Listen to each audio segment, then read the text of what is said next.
Hello and नमस्कार everyone, आप सबका स्वागत है आपके अपने channel shack of limitless education में। आज के हम कंपाउंड इंटरेस्ट की क्लास में different amounts are given type question करने वाले हैं। इस टाइप पे होता क्या और ये प्रीवियस टाइप से डिफरेंट कैसे है, जो हमने प्रीवियस वीडियो में डिस्कस किया था उसमें भी कुछ ऐसा डिस्कस किया था जहाँ पे डिफरेंट अमाउंट्स गिवन थे और डिफरेंट अमाउंट्स में आपको गिवन होता था और वहाँ पे आप rate of interest find out करते थे। बट इस क्लास में क्या होगा, डिफरेंट अमाउंट्स गिवन है बट हमें यहाँ पे प्रिंसिपल पहले फाइंड आउट करना पड़ेगा। जब आपको प्रिंसिपल फाइंड आउट हो जाएगा, अगर उसके बाद रेट ऑफ इंटरेस्ट की भी बात कर रहा है तो हम वो भी बहुत ईजिली फाइंड आउट कर लेंगे। बट इसका मेन क्या रहेगा, डिफरेंट अमाउंट्स आपको गिवन है और यहाँ से हमें क्या चीज़ फाइंड आउट करनी है, प्रिंसिपल फाइंड आउट करनी है। प्लस यहाँ पे एक और बहुत बड़ा डिफरेंस है, वो सेकेंड डिफरेंस क्या है उस चीज़ को समझिएगा। फर्स्ट डिफरेंस तो यही है कि आपको प्रीवियस क्वेश्चन में हमने फाइंड आउट करा था रेट ऑफ इंटरेस्ट, इस क्वेश्चन में हम फाइंड आउट करेंगे प्रिंसिपल। ओके, सेकंड डिफरेंस क्या है, जो हमने प्रीवियस वीडियो में डिफरेंट अमाउंट्स वाले टाइप्स के क्वेश्चन करे थे उसमें जो आपको टाइम गिवन था, टाइम इस तरीके से गिवन था, दो टाइम गिवन थे आपके पास T1 and T2। T1 suppose कीजिए आपको अगर 7 ईयर्स गिवन था और T2 आपके पास 4 ईयर्स गिवन था, तो आप फॉर्मूले में क्या कर रहे थे, यहाँ पे डिफरेंस ऑफ टाइमिंग ले रहे थे और इसका डिफरेंस लेते थे 3, 4, जो भी आपके पास यहाँ पे डिफरेंस दोनों का आ रहा है वो वाला रूट लेते थे। बट जो यहाँ पे इस क्वेश्चन में, इस टाइप में जो आपके पास रहेगा वो क्या चीज़ रहेगी, उसमें भी आपको टाइम गिवन होंगे बट जो दो टाइमिंग आपको यहाँ पे गिवन होगी ना, T1 T2 या और भी जो आपको टाइमिंग्स गिवन होगी, उसमें किस तरीके से ये वर्क कर रहा होगा, वो इनके मल्टीपल्स होंगे। कैसे मल्टीपल होंगे, सपोज कीजिए यहाँ 2 है, यहाँ 4 होगा, मे बी यहाँ 6 हो, 8 हो, इस तरीके से हो सकता है। बट वो क्या होंगे, मल्टीपल्स होंगे। और यहाँ पे क्या है, 7 है, 4 है, ये मल्टीपल्स नहीं है। बस इस चीज़ को आपको ध्यान में रखना है। ओके, तो आप क्वेश्चन करते हैं, जैसे जैसे क्वेश्चन करेंगे आपको ये जो दोनों डिफरेंस है ये चीज़ क्लियर हो जाएगी। तो चलते हैं आज के हमारे फर्स्ट क्वेश्चन की side. Now the first question is, a certain sum at certain rate of interest per annum after 5 years becomes rupees 4500 and at the end of the 10 years it becomes rupees 6000 rupees. Find amount at the end of the 15 years and also find the sum. अब देखो यहाँ पे timing आपको कैसे दे रखी है, पहले question को समझते हैं। फर्स्ट क्वेश्चन कह रहा है आपका कुछ यहाँ पे सर्टेन प्रिंसिपल, ओके, कुछ सर्टेन रेट के ऊपर, रेट आपको यहाँ पे ये भी गिवन नहीं है, रेट के ऊपर वो जो प्रिंसिपल है वो अमाउंट में कन्वर्ट होता है और वो अमाउंट कितना हो रहा है, 4500 हो रहा है। कितने टाइम में, 5 ईयर्स में। फिर नेक्स्ट स्टेटमेंट में कह रहा है सेम प्रिंसिपल पे ही अगर मैं 10 ईयर्स की बात कर रहा हूँ यहाँ पे क्वेश्चन में, तो वो क्या कितना रुपीज़ हो रहा है, 6000 रुपीज़ हो रहा है but in 10 years. Okay, principal से अमाउंट 4500 हो रहा है in 5 years, again same principal से अमाउंट 6000 रुपीज़ हो रहा है इन 10 ईयर्स। हमें फाइंड करना है कि 15 ईयर्स में यहाँ पे कितना अमाउंट हो जाएगा, हमें ये चीज़ फाइंड आउट करनी है। और ये सारा जो क्वेश्चन है ये क्या क्या यहाँ पे किस चीज़ के ऊपर बेस्ड हो रहा है, दैट इज़ कंपाउंडेड एनुअली के ऊपर ये सब कुछ कैलकुलेट हो रहा है। तो देखिए कैसे फाइंड आउट करना है, बस एक क्वेश्चन को ध्यान से समझ लीजिएगा, सारे क्वेश्चन आपके कन्फर्मली कुछ ही सेकेंड्स में सॉल्व हो जाएंगे। तो देखिए कैसे सॉल्व होगा ये क्वेश्चन। देखिए यहाँ पे जो भी आपको दो वैल्यूज़, कंसेक्यूटिव वैल्यूज़ आपको गिवन होगी ना, वो वहाँ पे टेक करनी है। कैसे, यहाँ P गिवन है, उसके P गिवन नहीं है, सॉरी, उसके बाद 4500 है, ये दोनों लगातार है, ये गिवन नहीं है, ये गिवन है, तो इसको टेक नहीं करना है। आगे चलते हैं, ये दोनों वैल्यूज़ आपको यहाँ पे गिवन है, ठीक है, तो आपको यही दोनों टेक करनी है। और टेक करके करना क्या है, इन दोनों का रेशियो फाइंड आउट करना है। रेशियो कैसे फाइंड आउट होगा, बिगर वैल्यू बाय स्मॉलर वैल्यू आपको करना है और यहाँ से आपको रेशियो फाइंड आउट करना है। 15 की टेबल पे कट हो रहा है, 15 × 3 एंड हेयर 4, तो आपके पास ये चीज़ क्या आ गई, 4/3, दैट इज़ 4:3। जैसे ही आपके पास ये वाली टर्म आ जाती है, ये नंबर आ जाता है आपके पास, रेशियो आ जाता है एक तरीके से, बस आपको यही टेक करना है और सबके साथ मल्टीप्लाई करवा देना है। जैसे कि प्रिंसिपल के साथ आपको क्या करना है, 4/3 मल्टीप्लाई करवाना है। 4500 के साथ आपको क्या करना है, 4/3 मल्टीप्लाई करवाना है। नेक्स्ट 6000 के साथ 4/3 क्या करना है, मल्टीप्लाई करवाना है। और ये सारे ही गैप आप देख सकते हैं 5 का, यहाँ से लेके यहाँ तक की बात करेंगे 5 है, यहाँ से लेके यहाँ तक टोटल आपके पास क्या है, 10 है, तो ये भी कितना हो गया, 5 हो गया, ये भी कितना हो जाएगा, 5 होगा। जब आपके पास ऐसे गैप 5 5 5 आ रहा है तो आप इस तरीके से वर्क कर सकते हैं। ओके, तो यहाँ पे आपके पास क्या आ गया, 4/3 आ गया और आपने सबसे मल्टीप्लाई करवा लिया। अब हमें क्या फाइंड आउट करना है, प्रिंसिपल फाइंड आउट करना है। अब वो प्रिंसिपल कैसे फाइंड आउट होगा, देखिए 4500 का जब 4/3 कर रहे हैं तो 6000 आ रहा है। सेम ऐसे ही P का जब आप 4/3 करेंगे तो क्या आएगा, 4500 आएगा। तो करते हैं P × 4/3 करेंगे तो आंसर कितना आना चाहिए, 4500 आना चाहिए। तो मैं यहाँ से क्या कर सकती हूँ, P की वैल्यू फाइंड आउट कर सकती हूँ। कैसे फाइंड आउट होगी P की value, that is P = 4500 into 3/4, कहाँ पे कट हो रहा है, 2 की टेबल पे, 2 इंटू 2 4 4 5 0, अगेन 2 इंटू 1 1 1 2 5, मल्टीप्लाई करवा लीजिए, 5 5 3 आ गया आपके पास 3375 रुपीज़। ये क्या आ गया आपके पास, प्रिंसिपल। होप यहाँ तक आपको सबको क्वेश्चन क्लियर हो गया होगा। प्रिंसिपल आ चुका है हमारे पास 3375। अब हमें ये भी फाइंड आउट करना था कि आफ्टर 15 ईयर्स वो जो प्रिंसिपल है उसका अमाउंट क्या हो जाएगा।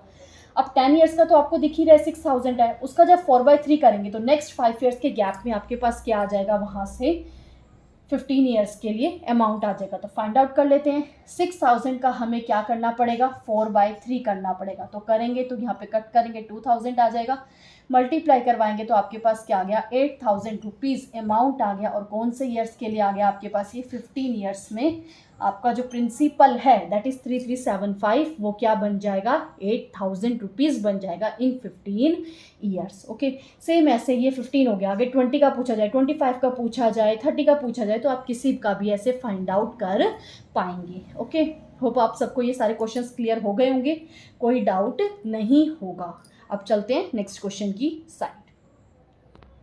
Now second question is, a sum of money becomes rupees 3780 in 8 years and rupees 4536 in 16 years at the rate of compound interest. What is the sum? And after 24 years find the amount. देखो अब यहाँ पे क्या given है, 8 given है, 16 given है, 24 given है, साफ साफ दिखाई दे रहा है आपको, ये मल्टीपल्स में आ रहे हैं। और यहाँ पे भी जो गैप है हम वो भी देख सकते हैं, इक्वल गैप्स में आएगा ये, ठीक है। तो फाइंड आउट करते हैं। पहले सेकेंड क्वेश्चन क्या था आपके पास, पहले प्रिंसिपल था, वो प्रिंसिपल 8 ईयर्स में कितना हो रहा है, 3780, कितने ईयर्स में, 8 ईयर्स में। अगेन 4536 हो रहा है 16 ईयर्स में, यानी कि यहाँ से यहाँ तक जब आप जा रहे हैं तो ये 16 ईयर्स का गैप हो रहा है, बट यहाँ से यहाँ तक आएंगे तो आप बोल सकते हैं कि वो 8 ईयर्स ही है। कितना हो रहा है, 4536। हमें क्या फाइंड आउट करना है, 24 ईयर्स का। अब 24 ईयर्स का कैसे फाइंड आउट होगा, वो चीज़ देखिए। यहाँ क्या 8 है, 8 इंटू 3 24 होता है, यानी कि जब मैं एक और 8 ले लूँगी तो टोटल वहाँ तक जाने में क्या 24 ईयर्स नहीं लगेंगे, यस 24 ईयर्स ही लगेंगे। तो मुझे ये वाला अमाउंट भी फाइंड आउट करना है और ये प्रिंसिपल भी फाइंड आउट करना है। उसके लिए क्या करना पड़ेगा, जो भी दो वैल्यूज़ कंसेक्यूटिव वैल्यूज़ ऐसे गिवन होगी उन्हें टेक करना और वहाँ से रेशियो निकालना है। तो निकालते हैं, 4536 डिवाइडेड बाय 3780। तो क्या करेंगे, इसे कट करेंगे, कट करने के बाद जो वैल्यू हमारे पास आ जाएगी, आप कट करना, आपके पास आंसर आ जाएगा दैट इज़ 6/5। अब ये 6/5 से क्या करना है, बस सबको मल्टीप्लाई करवाना है, 6/5 6/5 6/5। आगे अगर ये वैल्यू दे रखी हो, नेक्स्ट पूछी गई हो, तो पहले ये वहाँ पे करवा के नेक्स्ट के साथ आप उसे मल्टीप्लाई करवा के सॉल्व कर सकते हैं, वहाँ से भी आपका आंसर आ जाएगा। फिलहाल हमें यही पूछा गया तो ये निकालते हैं। पहले क्या निकालेंगे, प्रिंसिपल निकालते हैं, ठीक है। प्रिंसिपल फाइंड आउट करें सबसे पहले हम, P into 6/5 is equal to 3780। तो P एज इट इज़ आएगा 3780 इंटू 5 डिवाइडेड बाय 6। अब क्या करेंगे, इसे कट कर लीजिए, 6 के टेबल पे 6 इंटू 1 636, 6 3 18 0, यहाँ पे मल्टीप्लाई करवाएंगे तो आपके पास आ जाएगा 3150 rupees and that is your principal. यहाँ से हमारे पास प्रिंसिपल आ चुका है। होप ये क्वेश्चन आपको क्लियर हो गया होगा कि कैसे प्रिंसिपल फाइंड आउट करा गया। बट हमें एक और चीज़ फाइंड आउट करनी है कि 24 ईयर्स में ये प्रिंसिपल कितने अमाउंट में कन्वर्ट हो जाएगा। तो वो कैसे फाइंड आउट होगी, जब वो यहाँ पे हमें 4536 दे रखा है, इसको 6/5 मल्टीप्लाई करवा लेंगे तो हमारे पास वैल्यू आ जाएगी। तो कर लेते हैं, मल्टीप्लाई करवा लेते हैं। 4536 को मल्टीप्लाई करवाना है किससे, 6/5 से। अब यहाँ तो 6 है, यहाँ 5 है, कट नहीं हो रहा है, तो मैं क्या करूँगी, इसको 2 से मल्टीप्लाई और इसे 2 से मल्टीप्लाई करवा लेती हूँ। ऊपर सबको मल्टीप्लाई करवा लेंगे, बाय 10 दे रखा है तो डेसिमल लगा देंगे, तो हमारे पास जो आंसर है वो आ जाएगा 5443.2 and that will be your answer. ये दोनों आंसर आपके पास फाइंड आउट होके आ जाएंगे। होप आप सबको ये क्वेश्चन भी क्लियर हो गया होगा कि किस तरीके से हमने यहाँ पे प्रिंसिपल और अमाउंट दोनों चीज़ें फाइंड आउट करी है विद द सेम मेथड जो हमने प्रीवियस क्वेश्चन में अप्लाई किया था। ओके, एक और क्वेश्चन देखते हैं जहाँ पे हमें और भी ज़्यादा यहाँ पे टाइमिंग अमाउंट गिवन होंगे और कैसे फाइंड आउट करना पड़ेगा। तो देखते हैं next question. Now the question is, a sum of money becomes rupees 1600 in 8 years and rupees 2000 in 12 years. ठीक है, इन 16 years it will becomes how much. हमें 8 ईयर्स का गिवन है, 12 ईयर्स का गिवन है, और हमें बताना है कि 16 ईयर्स में कैसे होगा। थोड़ा सा चेंज है इस क्वेश्चन में, इस क्वेश्चन को ध्यान से देखिएगा। देखो क्या कह रहा है, प्रिंसिपल आपके पास कुछ है, फिर वो क्या कर रहा है, 1600 बन रहा है कितने ईयर्स में, 8 ईयर्स में। ओके ठीक है, 8 ईयर्स में 1600 हो गया। फिर वो कह रहा है 2000 बन रहा है 12 ईयर्स में। 2000 हो रहा है कितने ईयर्स में, 12 ईयर्स में। नेक्स्ट हमें फाइंड आउट करना है कि 16 ईयर्स में वो कितना अमाउंट बन जाएगा। अब देखो अगर मैं यहाँ पे गैप इक्वल इक्वल की बात करूँ, अगर मैं 8 का टेबल ले रही हूँ, 8 का मल्टीपल कर रही हूँ, ये 8 हो रहा है, देन 8 इंटू 2 16, यहाँ पे नहीं जा रहा है 8 इंटू 2। गैप हमें क्या करना है, ऐसे इक्वल इक्वल गैप्स लेने हैं ना। यहाँ 4 है, यहाँ 4 आना चाहिए, यहाँ 4 आना चाहिए, इधर 5 है, इधर 5 है, इधर 5 आना चाहिए, इधर 8 है तो इधर भी 8 आना चाहिए, इधर भी 8। अगर 8 ले रही हूँ यहाँ पे फर्स्ट में, तो 8 इंटू 8 16, यहीं पर 16 बना 2000 में, बट मुझे तो इधर के लिए निकालना है, तो 8 वाला गैप यहाँ पे वर्क नहीं कर रहा है। तो कौन सा गैप लेंगे, हमें दिखाई दे रहा है 8, 12 और 16 4 के भी मल्टीपल होते हैं, तो हम क्या करेंगे 4 का गैप बना लेंगे। कैसे, पहले पी लिया, 4 वाला गिवन नहीं है, मैंने एक्स मान लिया, देन 1600, तो मैं बोल सकती हूँ यहाँ तक ये 4 और यहाँ तक ये भी 4, तो 1600 के लिए हो गया, कितना हो गया, ये 8 हो गया, हुआ कि नहीं। फिर नेक्स्ट एक और 4 ले लेंगे तो कितना बन जाएगा, 12 बन जाएगा, और 12 ईयर के लिए कितना दे रखा है, 2000 दे रखा है। अब ये 12 हो गया, नेक्स्ट एक और 4 लेंगे तो ये कितना हो जाएगा, 16 हो जाएगा। तो ये एक तरीके से न्यू क्वेश्चन टाइप आपके पास बन के आ गया है। ठीक है, यहाँ 8 का गैप ले रहे थे तो वो इक्वल गैप में हम उसको डिवाइड नहीं कर पा रहे थे, डिस्ट्रीब्यूट नहीं हो रहा था, तो इसलिए हमने किसका मल्टीपल ले लिया, यहाँ पे 4 का ले लिया, बन गया।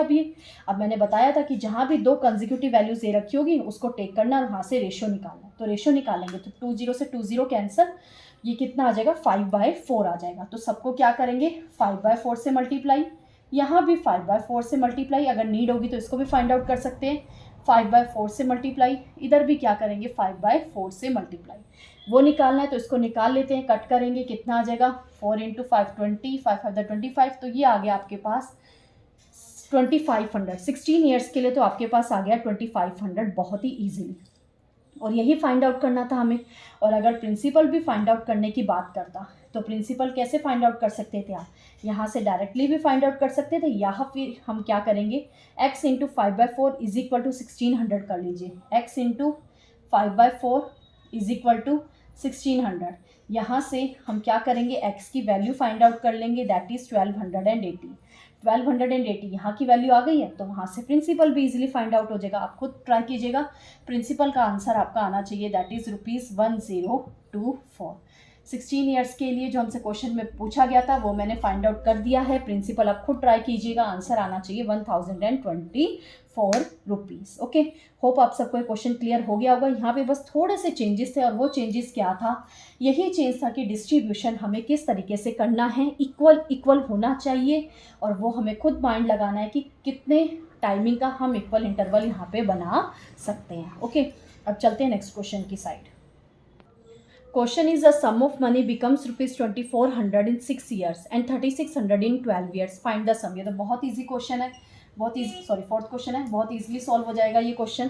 तो देखते हैं फोर्थ क्वेश्चन, हमें क्या गिवन है, प्रिंसिपल गिवन नहीं है, 2400 हो रहा है इन 6 ईयर्स।